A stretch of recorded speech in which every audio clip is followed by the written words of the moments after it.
Good morning, everyone. My name is Hakima Putrisara Magkitiib, State Auditor 3 of the Commission Audit Region 10, Philippines, and also a student Doctor of Public Administration in Mindanao State University, Main Campus, Marawi City, Philippines. So for today, I'm going to share with you and present my publishable article entitled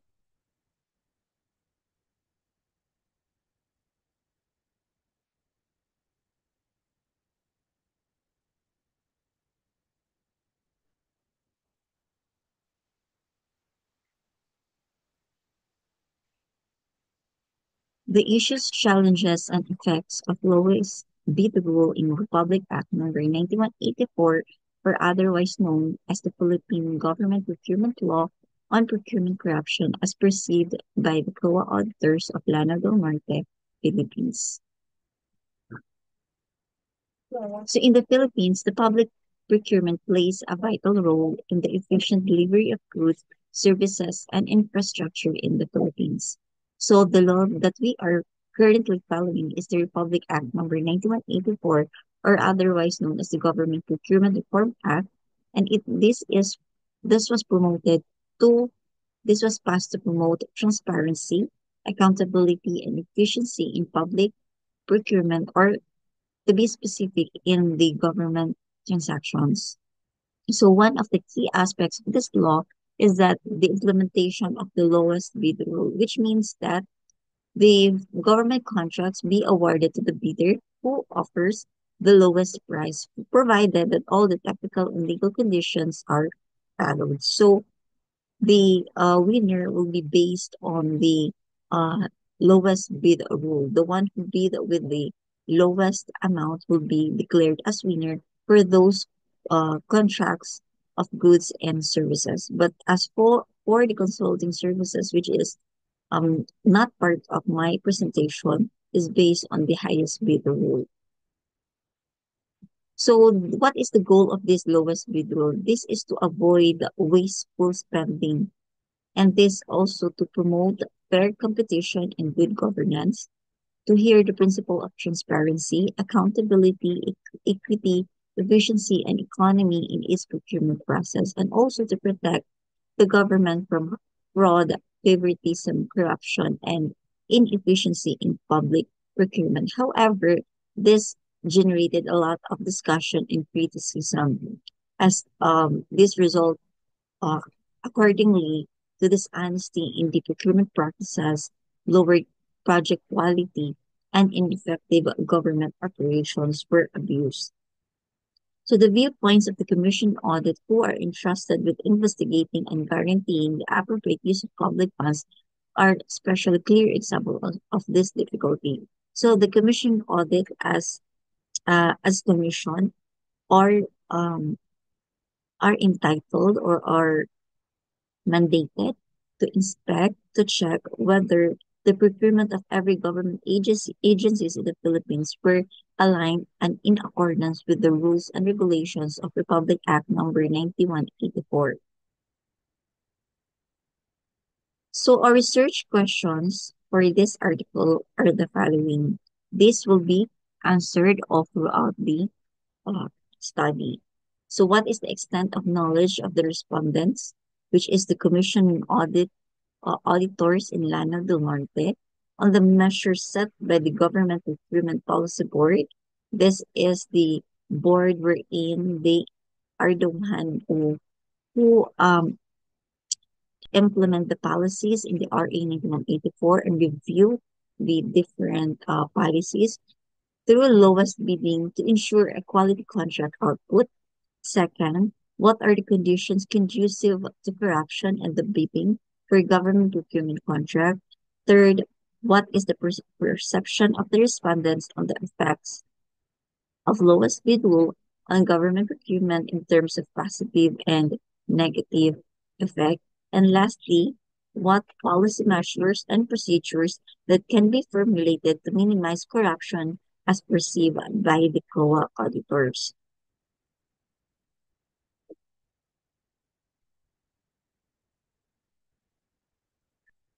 Let's wait because there's still um, technical difficulty here, technical problem.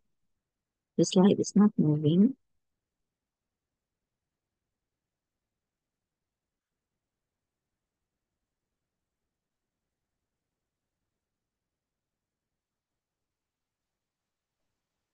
Okay. So this is the research methodology done by the researcher and the author, or the author. So the researcher will use a quantitative research approach in the conduct of the study, an ex post facto research design through a survey research design, particularly a cross-sectional survey is selected to collect information at one point in time. This is best served to collect data of quantitative nature and to answer the questions mentioned a while ago and the purposes of the study. So this study focuses only on the perception of the COA auditors in Lana del Norte and not the whole commission in audit towards the effect of the lowest bid rule in procurement corruption. As such, it covers two types of data, the first hand and the second hand or the background data. The former are gathered from the COA auditors of Lana del Norte, selected as the respondents of the study. The latter, on the other hand, came from the COA employees, files, and compilations. Moreover, books, journals, newspapers, magazines, and internet websites are also used in gathering the background data. This study will use the questionnaire as the tool of gathering primary data.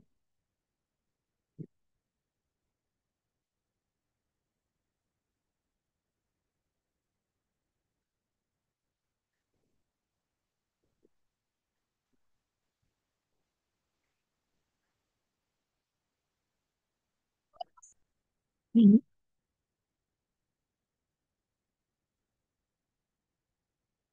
That's true.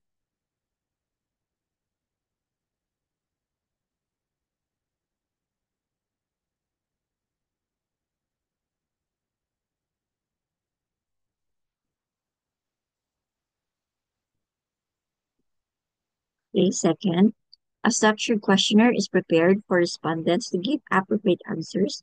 However, due to different locations of the offices of the respondents, an online form through the Google Drive survey questionnaire was also employed. The said online questionnaire has the same content with the questionnaire personally distributed to the respondents whose offices were in a given city. So random selective respondents through systematic random sampling were used. So as you can see, there are 74 state auditors pursuant to an office order. So the number of auditors were determined. So this is the map of the Philippines, as you can see here. And if we zoom in, this is Mindanao, where Lanao del Norte is located. And here in this map, we can see the map of Lanao del Norte. So this is where my respondents came from. So what is the significance of the study? So this is the findings of the study will determine whether the awarding government contract to lowest bidder rule is a route of corruption. This is significant to the following persons or entity. The President of the Philippines. The findings would serve as feedback from auditors in Lana del Norte on his policy statement. Second, it is the Government Procurement Policy Board. The result will serve as feedback as basis to come up with measures needed to be included in the implementing revised rules of RA 9184 to assure the good quality output of the contract. To the This will be significant also to the Commission audit, and this would serve as the feedback to the President's policy that would assess whether changing the policy in awarding the contract from the bidder to the highest bidder will be more advantageous to the government and the future researchers. The study would serve as reference for future studies and investigation regarding the subject matter. So what are the results and findings of this study? So the respondents agree on the lowest bid rule qualifications, but not limited to the following. First, the lowest bid submitted during the opening of bids does not automatically receive the right to government contract. It is still subject for further evaluation.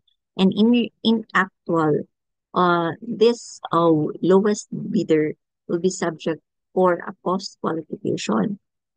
So, second, in order to be declared as the lowest calculated responsive bid, the lowest bidder should meet all the requirements of RA 9184 and all specified in the bidding documents prepared by management. This is in line with the RA 1984. Third, that the bid amount offered by the bidder should not exceed the approved budget of the contract. ABC is the amount, the maximum limit that the transaction could be the amount of the bidder will will have the ceiling amount.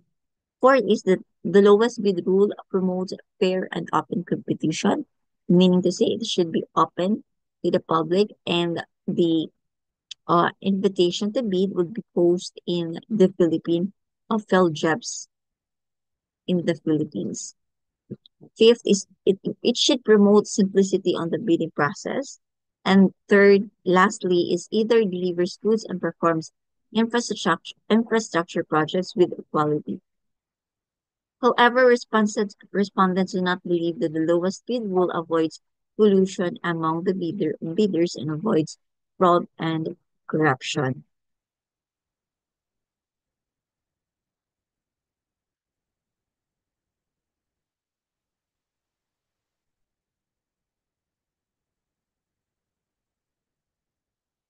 So the second result, the respondents believe that the following indicators were conducive of corruption in the government procurement, such as request of variation orders, which exceeds 10% of the original contract price, the amendment of bid documents not covered by the supplemental bid bulletin. Third is the delays in meeting project duration. Fourth, the same set of contractors or suppliers bids to the different projects of the agency within a year. Fifth, awarding of contract to the lowest bidder but found out to be non-compliant with one or more requirements in RA 9184 and specifications stated in the bidding documents. Six is the frequent visitation of contractors or suppliers to office of the bank or TWG members. Seven, notice of award, signed contracts, and notice to proceed not posted in the PhilJobs agency website and in conspicuous place certified by the head of the bank or secretariat. And lastly, unsatisfied end users due to low quality goods delivered too far from the cost of the contract. However, not all in terms of the complaints from non-bidding bidder for as long as the agency can justify the result of the procurement problem will not occur. Third result, this study disagrees with the positive effects of lowest bid rule enumerated in the study. It is evidenced by the pessimistic outlooks or effects listed, which were answered negatively. These positive effects were results of best value for money project, avoids fraud and corruption, avoids collusion among bidders, and not root of corruption. However, not in terms of the following effect, such as encourages fair and open competition, ensures lowest cost for a project, which is advantageous to the government and simplifies government process. The fourth result is this study disagrees with the negative effects of the lowest bid rule, and these are incorporates many change orders, which increases overall project cost, allows subcontracting without making them accountable. Third is underestimates cost and overestimates benefits to get project approved without adequate justification. Fourth, encourages unqualified bidders in the competition but discourages qualified bidders who can deliver best performance. Fifth, results to a lack of allocated funds for maintenance where new project shall be recommended. These positive views of the respondents are attributable to the strict implementation of the procurement law in the Philippines. The fifth result is that Those instances which are uncontrollable by the agency or those rules not specifically mentioned in the revised IRR are possible effects of lowest speed rule which are prone to corruption. The sixth result, the following are the top three recommendations that will help to minimize procurement corruption, and these are system of penalty should be strictly imposed and implemented for delays on schedule to completion of projects. Debarring the firm should be implemented for committing several delays in the project completion. Second, for the agency to prepare a cost and benefit analysis of each project and reject not so beneficial project. Third recommendation was to set up an independent monitoring system that will check contract implementation aside from the COA. So last result, the findings of the study indicates that majority of the respondents believe that RA 9184 needs more revision, especially in terms of its implementation to the lowest bid rule. More deficiencies were noted by many respondents during the audit of different contracts on goods and infrastructures. To summarize, these are the recommendations provided by the respondents of the study. So number one, different government agency heads should see to it that strict compliance with RA 9184 and its 2016 revised implementing rules and regulations should be followed. Number two, strict implementation of the penalty should be imposed with the contractors who incurred delay in the completion of the performance or if the quality of the infrastructure or goods is substandard.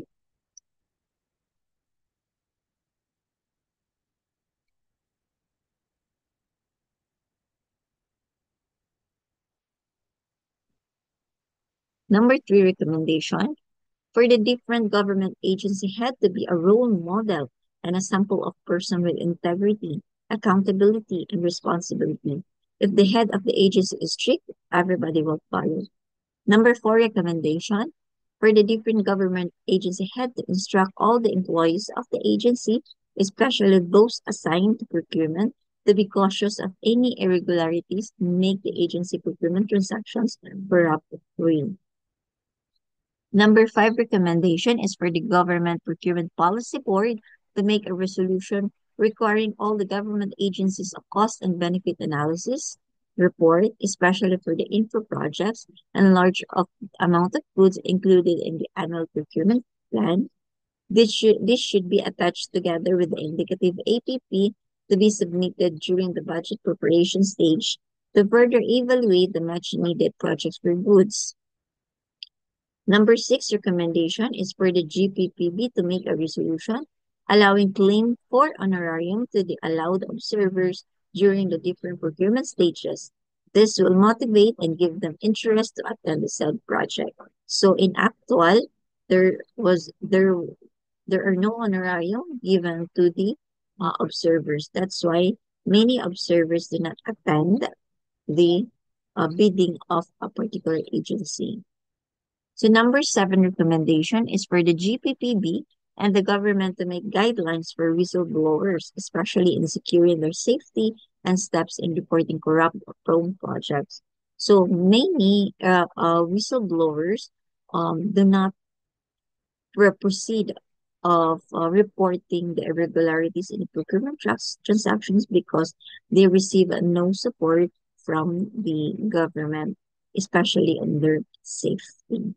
So number eight recommendation is for the government, especially the president, to give rewards to any whistleblowers for any validated projects conducive of corruption.